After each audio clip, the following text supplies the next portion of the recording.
Welcome everyone, I'm Dale and this is Cinema Historia.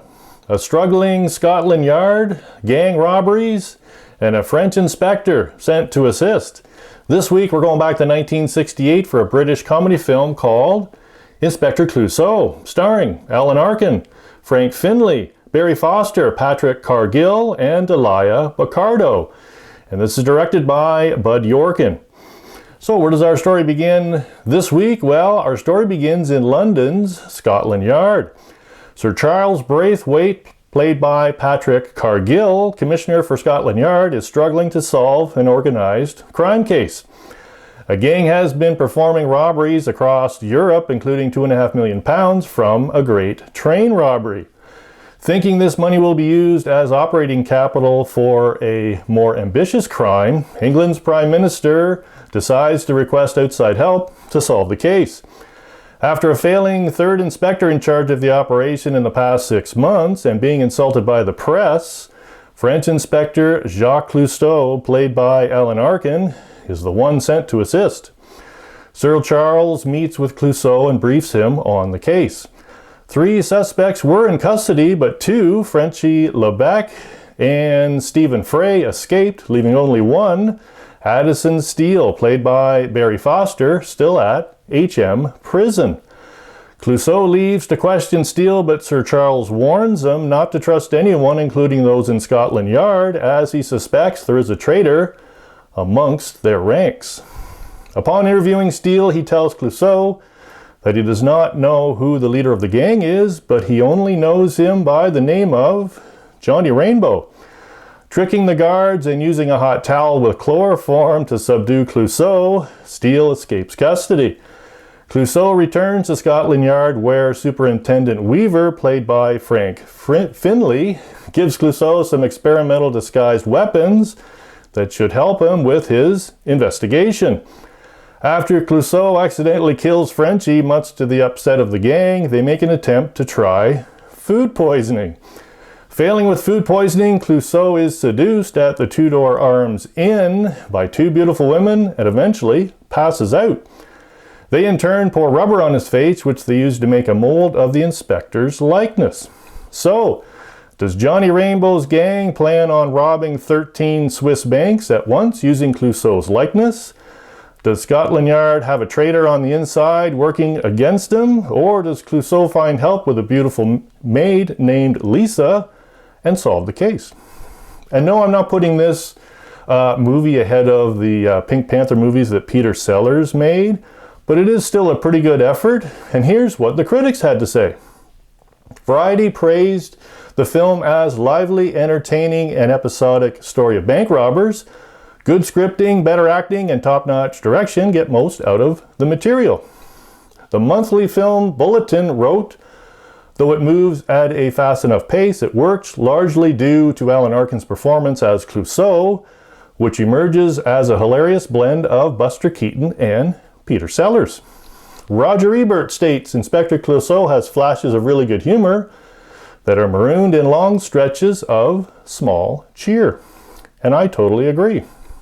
And our trivia question this week, does a tombstone with an inside joke appear in this film? Does a tombstone with an inside joke appear in this film? So, a little more history and the answer to our trivia question coming up next.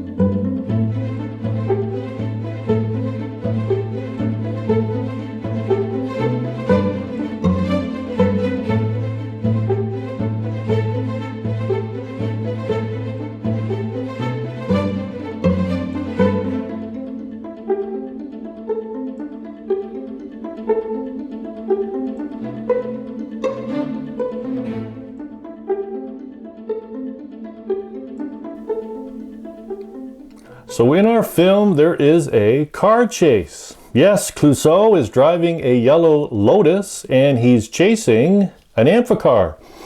What is an amphicar, you say? Well, that is this week's history. So the Amphicar Model 770 is an amphibious automobile which was launched at the 1961 New York Auto Show. It was made in West Germany and marketed from 1961 to 1968 with production ceasing in 1965. Designed by Hans Trippel, a total of 3,878 were manufactured in a single generation, with the name Amphicar meaning amphibious and car.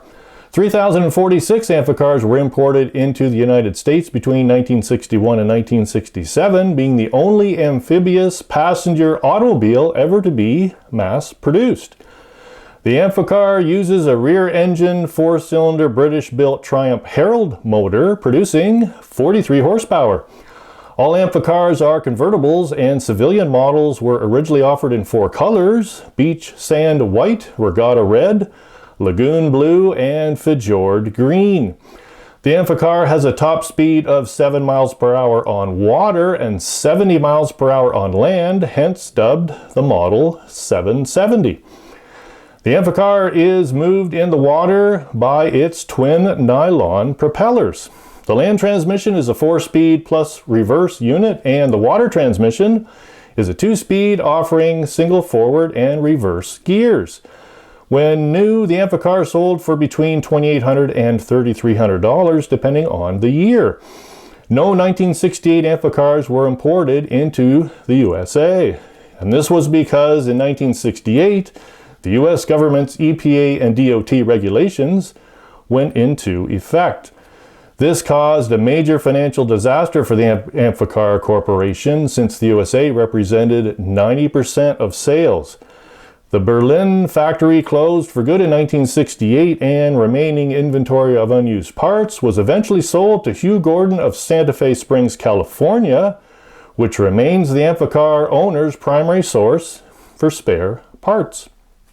And I found an Amphicar at one of our local museums. This comes from the Canadian Automobile Museum in Oshawa, Ontario, Canada, which is just east of Toronto. This is a 1965 Amphicar 770 Cabriolet model. This model sold in 1965 for $29.95 Canadian dollars. This Amphicar was originally a Canadian dealer's model and has never been in the water or seen rain. Interesting. Even the plastic seat covers still look brand new. And I'd like to thank the museum for allowing me to take some photos to use for this video. I'd like to do more stories from there. I may even do a story on the museum. This museum was a car dealership from 1921 to 1931. And the answer to our trivia question this week: does a tombstone with an inside joke appear in this film? Yes, in a scene, Clouseau is being chased through a cemetery, disrupting a funeral. You can see a sign on a cross for a few seconds that reads, Norman Lear, 1903 to 1962. An inside joke that refers to Norman Lear, who was director Bud Yorkin's producing partner for many years on such shows as All in the Family in 1971 and Sanford and Son in 1972. Another quick note, and a reason why I wanted to do this movie, the star of our film passed away recently. Yes, Alan Arkin passed away on June 29, 2023 at age 89. An American actor and filmmaker spanning 7 decades with accolades including an Academy Award, a BAFTA Award, a Golden Globe Award, a Tony Award, and nominations for 6 Emmy Awards. And I think that's worth making a video for, don't you? I hope you enjoyed this video well enough to want to subscribe. And a quick quote from Clouseau: there's a time to laugh and a time not to laugh, and this is not one of those times. Thanks for the memories, Alan Arkin, and thank you for watching. I hope to see you back next week. Clouseau, your train! Your train!